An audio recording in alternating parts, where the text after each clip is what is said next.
तो आज हम एक दिलचस्प किताब की समीक्षा पर बात करने वाले हैं। के हरि कुमार की इंडियाज मोस्ट हॉन्टेड। हमारे पास इस किताब का एक रिव्यू है और हम इसी रिव्यू के जरिए समझने की कोशिश करेंगे कि भारत की इन कथित भूतिया जगहों और उनकी कहानियों में मतलब ऐसा क्या है जो लोगों को इतना खींचता है। हाँ बिल्कुल।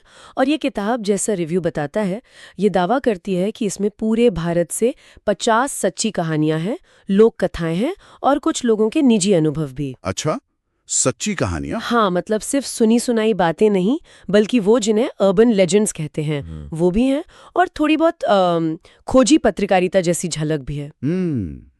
रिव्यू में कुछ जगहों के नाम भी दिए हैं, जैसे हाँ बिल्कुल, राजस्थान का भानगढ़ किला है, मुंबई की डिसूजा चौल, ऊटी का सवॉय होटल भी। ओ सवॉय होटल, जिसके बारे में कहते हैं कि अगाथा क्रिस्टी को भी प्रेरणा मिली थी वहां से। वही। तो ये सब पढ़कर या सुनकर मन में आता है कि भाई इसमें सच्चाई कितनी है, कितनी सिर्फ कहानी है। सही बात है। और जो बात इस रिव्यू में मुझे खास लगी वो ये कि लेखक ने वो वेस्टर्न हॉरर वाले घिसे पिटे आइडियाज जैसे वैम्पायर वगैरह उनको छोड़कर भारत की अपनी जमीनी भूत प्रेतों की कहानियों पर फोकस किया है, क्षेत्रीय लोक कथाएं उठाई हैं। अच्छा, तो मतलब देसी कहानियों पर जोर है। हाँ बिल्कुल। और उससे होता ये है कि कहानियां ज्यादा अपनी सी लगती हैं, उनमें वो एक खास भारतीय माहौल, वो कल्चरल कनेक्शन महसूस होता है जो शायद आपको किसी बाहर की कहानी में ना मिले। हाँ, ये बात तो है। और ये देसी अंदाज सिर्फ कहानियों के टॉपिक में ही है या लिखने के स्टाइल में भी है? समीक्षा क्या कहती है इस बारे में? नहीं, समीक्षा के हिसाब से ये स्टाइल में भी झलकता है। किताब को छोटे छोटे अध्यायों में बांटा गया है। तेज रफ्तार वाले अध्याय। हाँ, छोटे चैप्टर्स। तो हर चैप्टर एक जगह पर फोकस करता होगा? हाँ बिल्कुल, हर अध्याय एक खास प्रेतवादित जगह पर। तो ये छोटे चैप्टर्स पढ़ने में कैसे रहते हैं? मतलब क्या डर बना रहता है या कहानी जल्दी खत्म हो जाती है? थोड़ा अजीब नहीं लगता? ये एक अच्छा सवाल है। रिव्यू कहता है कि ये छोटे अध्याय असल में किताब को पढ़ने में आसान बनाते हैं। आप एक कहानी खत्म करके आसानी से दूसरी शुरू कर सकते हैं। अच्छा। और कहानी कहने का तरीका भी सरल है लेकिन असरदार। रिव्यू में लिखा है कि लेखक खून खराबे से ज्यादा माहौल बनाने पर जोर देते हैं, जिसे एटमॉस्फेरिक हॉरर कहते हैं ना। हाँ, माहौल वाला डर। बिल्कुल। भाषा कसी हुई है, डायलॉग्स ठीक है और माहौल का चित्रण भी अच्छा बताया गया है।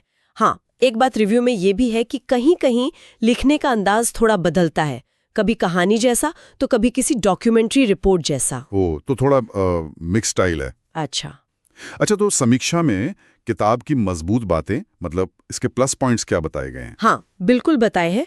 सबसे बड़ी खूबी तो वही है इसकी खालिस भारतीय सेटिंग, जैसा हमने कहा, अपनी जमीन से जुड़ी कहानियां।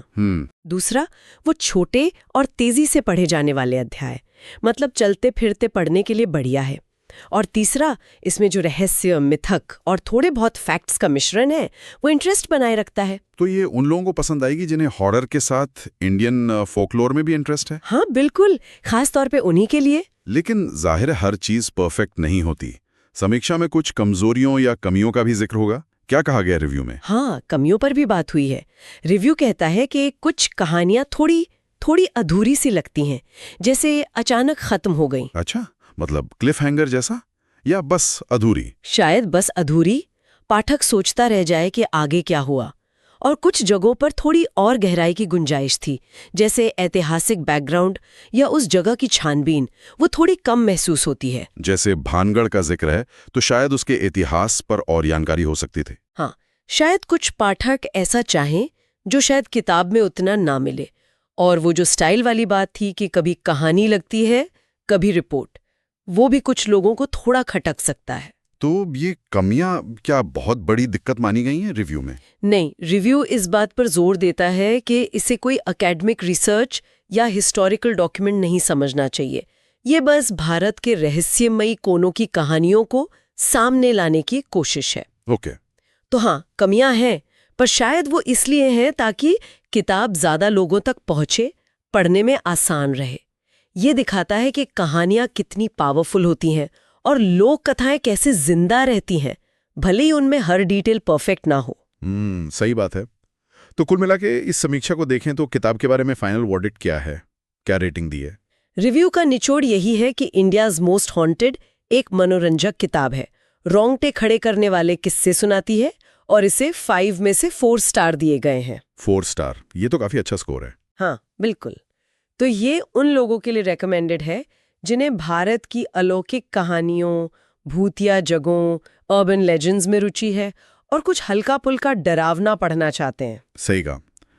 तो ये किताब एक तरह से भारत की भूतिया किंवदंतियों का एक क्यूरेटेड टूर हो गया, जो अनजान और अलौकिक को भी थोड़ा लोकल, थोड़ा जाना पहचाना सब महसूस कराती है। हाँ, और रिव्यू के हिसाब से ये फैक्ट, फोकलोर और मिस्ट्री के बीच एक अच्छा बैलेंस बनाने की कोशिश करती है। और ये सब सोचकर एक सवाल मन में आता है कि किसी जगह के बारे में हमारा जो विश्वास है या जो जानकारी हमें है, वो हमारे अनुभव को कितना बदल सकती है।